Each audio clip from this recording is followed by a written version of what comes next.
What's good, y'all boys? Welcome back again to another video. It's been a while. As you can see, I'm not my whole self, okay? Okay, yes, I haven't dropped a video in a while. My arm is broken. It's broken all right here. It's broken, snapped completely. But I'm gonna be able to get seen by the doctor soon. So thanks for looking up. But in the meantime, yeah, this should hurt. Okay, this should hurt. So that's part of the reason why you haven't seen any videos on this channel in a couple days. Cause Happy New Year, right? What a way to start the new year. Crazy, isn't it crazy? But you know, without further ado, I'm still gonna be doing my best to drop these videos. You know, I'm home. I can't do shit. I can't even drive. But I could talk though. I could talk to a camera. You know what I'm saying? I could talk to a camera. These meds, they helping a little bit.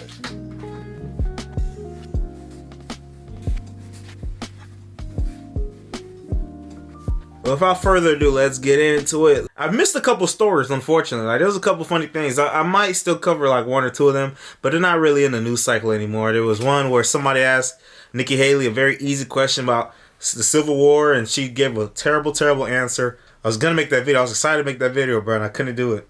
But whatever, we just gotta focus on the future. You feel me? So look, we talking about Vivek Ramaswamy. He just had like a 43-minute interview with NBC. The title is NBC News Melts Down when Vivek Ramaswamy doesn't play along with their white supremacy narrative. We've kind of talked about this a little bit before in other videos when they talk about white supremacy and stuff like that. You know, they try to say white supremacy is the biggest threat to black people in America, black Americans, yada, yada, yada, yada, yada. The thing is, though, there are a lot of issues that affect black people in the black community, bro. And let me tell you, white supremacy is not the biggest thing that causes issues for black people, bro. It's poverty. It's black on black crime. It's violence. You know what I'm saying? For some people, they'll say abortion. You know, a lot of black babies die from abortion. This is a overall quality of life that a lot of black people don't have off rip. It's that white supremacy. You know what I mean? And another thing too, which luckily Vivek, I'm glad Vivek touches on this, is that whose definitions are we using, right? That's another reason why, you know, you think it would just be easier just to say it and you know, disown it, disavow it. But at the same time, it's kind of like a humiliation ritual. They want you to go along with their vocabulary, with their terms, so they could use it against you. How could they use disowning white supremacy? How could they use that against you? Because what are their definitions of white supremacy? Their definitions are the nuclear family. That's white supremacy to some of these people. Being on time. Time management. That's white supremacy for some of these people. Having money, making money, money management. That's white supremacy to some of these people. So yeah, you can't blame people, especially him, for not wanting to go with their buzzwords and let them lead him along with their narrative, because it is what it is. And he says he doesn't go for any type of racism against nobody, okay? They want you, and that's the thing with the mainstream media. And I'm going to let them talk. We're going to watch the video, but you know I got to say something first. They always want you to go along with their narratives, right? They want you to talk about the things that they want you to talk about, and they don't want you to talk about the things that they don't show you. And when you talk about the things that they don't show you, they try to gaslight you and say, oh, why do you only focus on that stuff, huh? You ready? Let's go. Let's talk about what white supremacy and what happened last night for a moment, because when you were talking to reporters last night, you called white supremacy a myth. When someone asked you about Dylan Roof, you said you didn't know who that is. Have you looked up what happened in 2015? Yeah, look, I said this last night. Invidious racial discrimination is... This is what I will say. And this is coming as a black person, right? Right? I understand everything I said earlier, right? I agree with it. Makes sense. But I also don't like some of the dismissiveness that it feels that people have when they're talking about that, though, because it is a real thing. It is real, like actual like neo-Nazis and racist people that hate black people and think black people are scum of the earth, shit like that. I mean, it's real. You don't see it all the time in real life, for sure. You see it a lot if you're online on Twitter or shit like that. That shit is real. Anyone that tries to argue and make you think it's not real, your best interest is not in their heart, okay? They just want to deny it because Democrats and liberals, they try to make it seem like it's such a super big thing that on the opposite end, people try to downplay it because they try to beat it over your head. So now when there's something that actually is racist, you don't want to acknowledge it. because you feel like you're giving in to the other side. So it has to be a balance. You feel me? So him not knowing who Dylan Roof is, I don't know. I don't know if I believe that, Vivek. Vivek, I don't think I believe that. I didn't see that interview. I didn't see wherever he said that, but if that's what he said, I don't believe that. Come on, you know who that is. What happens?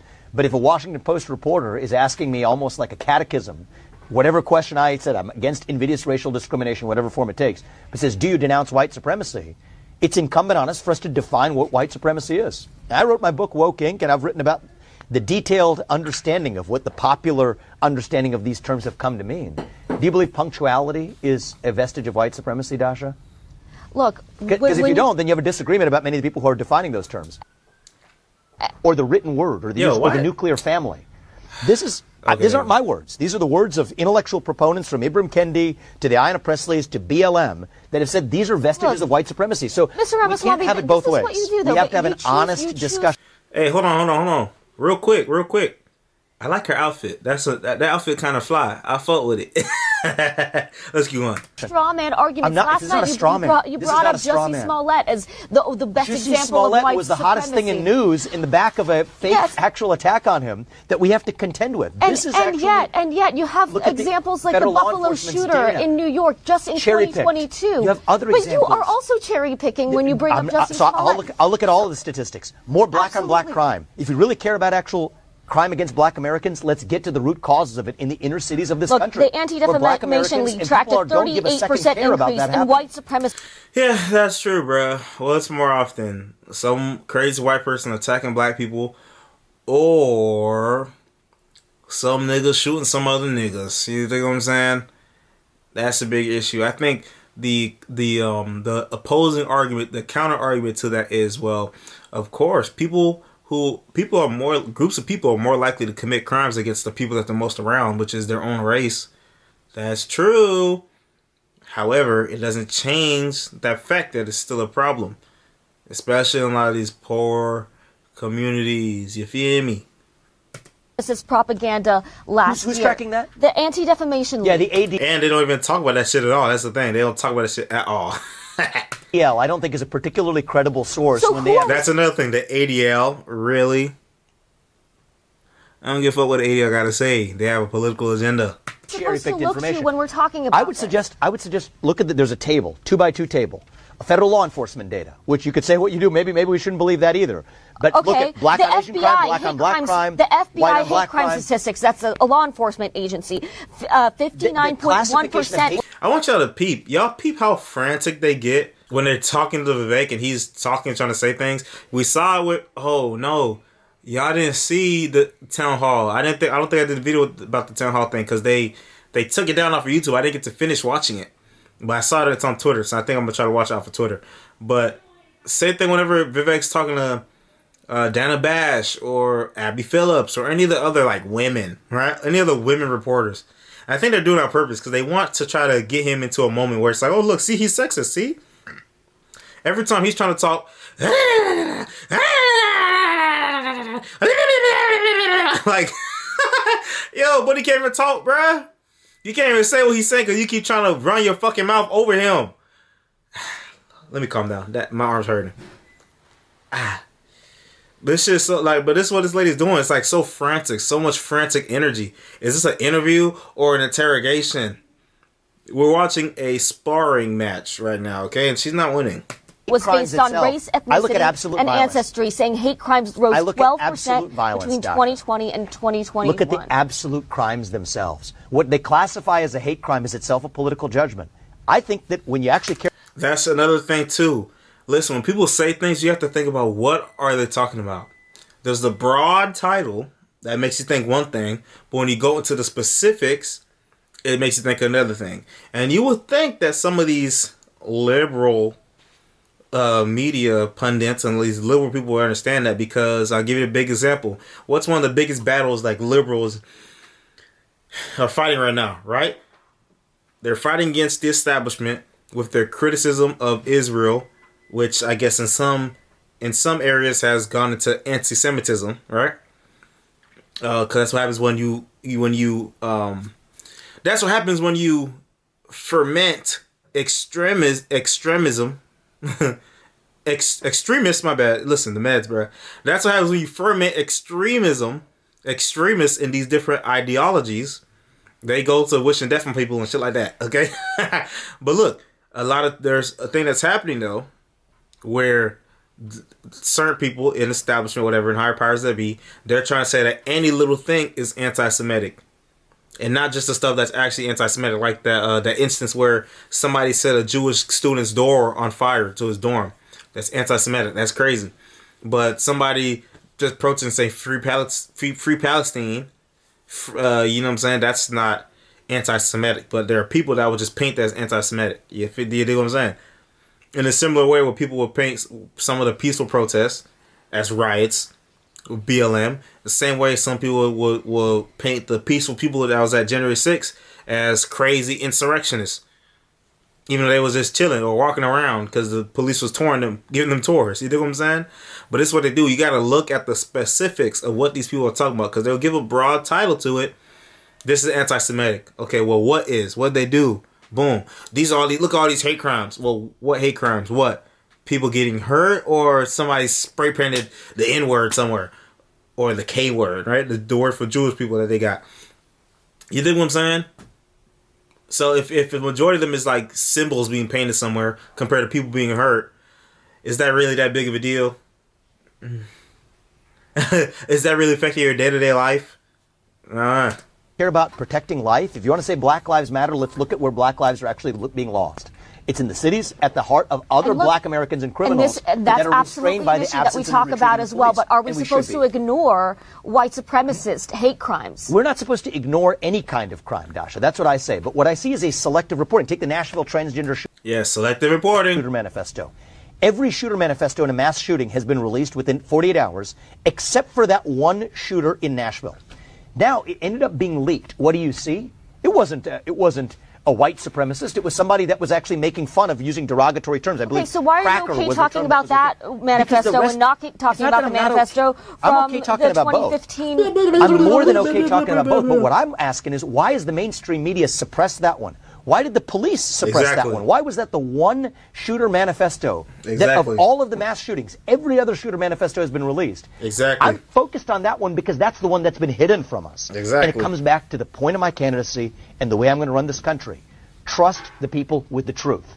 If it doesn't match your narrative, the reality is right now, I think the media did not hold the police accountable. They would have been demanding that. Starting to gain traction with the Black community, with Latino voters. Do not worry that your rhetoric is pushing them away. There are folks to the contrary. I think we're going to bring Black people into this movement. Who are concerned about your rhetoric. Well, you know what? I'm concerned about their corruption. If you had somebody who actually one of the most prominent Black influencer the other day, what did she say? I've been Black my whole life, and this man could actually unify this country in response. I saw that. It was a tweet. Response to a long exchange I had with a Black pastor who at an event here in Iowa did challenge me with a hard question, asking me, are my views against affirmative action, how do those align with historical racial injustice? Affirmative action is a debate that is being had. If I may just finish this. If I may finish my point, Dasha. Deal with racism. I think I would be better denying that racism is a problem. I've never denied that racism is a problem. And if you listen to the response I gave to that Black pastor, my whole point is racism has been a major problem for most of our national history. Yeah. But we're getting close to the promised land that Martin Luther King envisioned. We're as darn close to it as we ever have been. And so what bothers the heck out of me is this. The thing is, I feel like there's a lot of stuff with that, though, that the government does have to address. You think what I'm saying? There's a lot of shit that they do have to address, okay? A lot of things that have happened that have not been addressed and not have been atoned for. I don't necessarily mean regular people. That's what these fucking liberals, people like Abram X. Kendi and all them stupid motherfuckers where they like, oh, you're white? Well, if you're white, you can never not be racist. Like, you just give me your money. Donate your money, buy my course to not be racist, even though you're still going to be racist. That is just preying on stupid people.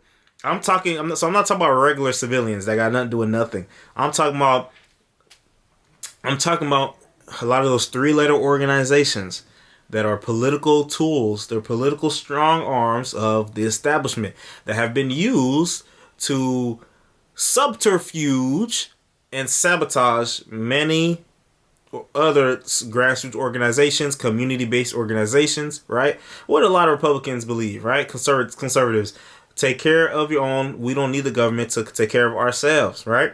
So in the 60s, there was a lot of movements like that with black people. People from Fred Hampton and the People's Movement, you dig what I'm saying? But the Rainbow Coalition, you know, a lot of the, with the Black Panthers, who started the Free Breakfast for Kids? The Black Panthers started that. That's people take care of themselves without the state. You dig what I'm saying? And guess what happened? The state dismantled all them shits, bro. All them people, all them groups. They sent in agents to dismantle and sabotage, like I said, subterfuge, bro. These people are crazy. These people are evil. This is what they do. You know what I'm saying? And they had a hand in a lot of people dying, assassinations, like Martin Luther King, for example. I don't care what people say. They definitely had something to do with that. Malcolm X, they definitely had something to do with that. Fred Hampton, the system had something to do with that. Come on now, Medgar Evers. I forgot about Medgar Evers. I gotta fresh up on that one. But listen, this is what they do, bro. This is what they do. Okay? This is what they do. So, yeah, when I say America, the government has things to atone for when it comes to black people, I don't care what none of y'all motherfuckers say. Because some people try to argue that. And it's like, bro, no, you don't know shit. You don't know the history. You don't know shit. And it'd be cool if Vivek is a very articulate, smart guy. So if he could brush up on stuff like that, oh yeah, that'd be fire. That'd be fire. But I don't think he don't know all that shit. You know what I'm saying? He don't know all that. But if only there was someone, like people that could talk about that stuff without trying to put it through the frame of damn near communism and socialism and shit, then we'd get somewhere. But they want to focus on that stuff, and that's... Nah, I ain't going for it. Let's keep going, though. It's right when we're close to that promised land. Martin Luther King said it. I may not get there with you, and he didn't get there with us. But I think it desecrates the legacy of our civil rights movement, desecrates the legacy of Martin Luther King, that right when we get closest to the point of having racial equality and gender equality and even opportunities for people of minorities of many types, are we perfect? No. But are we as close as we've ever been? Yes, we have. To then obsess over systemic racism, to then obsess over white guilt and otherwise, we're creating new waves of racism, Dasha, that we otherwise would have avoided right when we're closest to having achieved what even the proponents of the civil rights movement would have dreamed of. That's what bothers me. My exchange with that black pastor about a week or so ago, right here in Iowa, not far from where we are, it was in Indianola, not far from where we are in Des Moines, was that we're founded on the pursuit of a more perfect union, the pursuit of liberty, equality, and justice for all. And I reject this left-wing narrative that's creating more artificial division. So I believe I will bring more black and Hispanic voters into our movement, not by saying fake poll-tested slogans, but by speaking the hard truth, that we've been imperfect in our past, but let us celebrate the progress we've made and reject the media's cherry-picking narratives to actually get to the truth of the matter. And now if we care about black lives, the things we're going to do isn't obsessing about white supremacy. It's actually fixing the problems in our cities, which I will do as our president. Listen, it's facts, bro. It's facts, bro. What black people need is tangibles, okay? Tangible shit, okay? But the thing is, a lot of people, they feel that this whole thing just needs to be burnt down, shredded down, torn down. The system don't work, nothing works, yada, yada, yada, yada, yada. And it's like, bro, there's plenty of people that are thriving. That's why I can never really subscribe to those ideas, because look at all these groups of people that come here and they thrive, okay? Look at all these, like, there's a lot of Asian immigrants that come here and they thrive. Indian Americans, they come here and they thrive. A lot of these Africans come here and they thrive. A lot of these Jews, they come here and they thrive.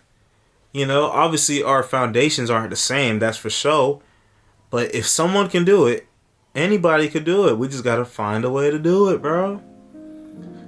You gotta find a way to do it. It's hard. I'm not denying that it's hard. Of course it's gonna be hard. Especially when your foundation is fucked up, when your house is built on a pot of wet sand. Okay? It's gonna be hard. I understand that. And I do feel like America needs to do its part. The government needs to do its part. The specificities of all of that, though, you know, it's a lot of stuff. It's very complicated. I'd have to really sit down and dig and write things down to really give you specificities. But hey, that's not my job. That's brushing off responsibility, because it's not my job. I can't do shit except talk about it. That's why I got this channel. But if something I say can definitely spark an idea in somebody else's head to go and look things up, to go research things, go read about things, go learn about things, then for sure I did my part. You know what I mean? Yeah, because I just want, you know, America has evolved into a place where there's a lot of things that are bad, right? A lot of things bend to the will of people with money, right? We know that. But there still is a lot of opportunity for the regular average person if you can find your avenue. And if you work hard, it is what it is. But hey, I think Vivek said a lot of real shit, you know. I would like it if he was more, or at least, I don't know, more. I want to see him talk about black people issues more. I want to see what he got to say about that with more knowledge and, you know, how would he tackle all of that stuff. But that's just me personally because, you know, I'm black. Of course I want to see that. But overall, he does say a lot of things that are just good for Americans in general. That's true. Real shit. And I understand his answer when they keep trying to throw the white supremacy questions at him. The media, the mainstream media, they just want you to go along with their, as some people say, they want you to go along with their religion. They want you to say the ritual words. They want you to say what they want you to say. And it's a big power move to not say what they want you to say, and not fold. But again, Vivek's not even doing good in the polls for real, which is crazy. But it is what it is. He's not getting pushed by the establishment. He's doing a lot of ground footwork. But you know, some people were saying, you know, enjoy this while it lasts. We're not going to see this ever again. But Vivek's not going to die unless they try to off him, right? But which I said in another video, I wouldn't be surprised if they tried to. But he's still here, right? So he's not going anywhere, ideally. And it won't be the last that we see of him, even though he's not doing the best in the polls. You know, probably the mainstream media is not going to be giving a lot of attention once, I guess once things really ramp up. It's 2024 now, it's election year, so things going to get real crazy, okay? The Epstein list just released, even though, come on, bro. I might have to do a video talking about that. I just saw a story about some aliens in the mall in Miami. So listen, the distractions are out in full force already, okay? But hey, all that being said, appreciate y'all for watching. And again, more videos coming soon. Hopefully I can recover quickly. And I'm gonna try to do, I'm gonna have to get surgery. So I'm gonna try to do as many videos as I can in between then and now and then, so that it's probably gonna be another period of time where I'm out of it and not gonna be dropping any videos. But hey, appreciate y'all for watching. Hang in there with me. Damn, I just realized editing is gonna be kind of annoying with one hand. But I'll see you on the next one. Make sure you like, comment, subscribe, share, hit the notification bell down below. Peace out. And don't break no bones. I don't recommend it.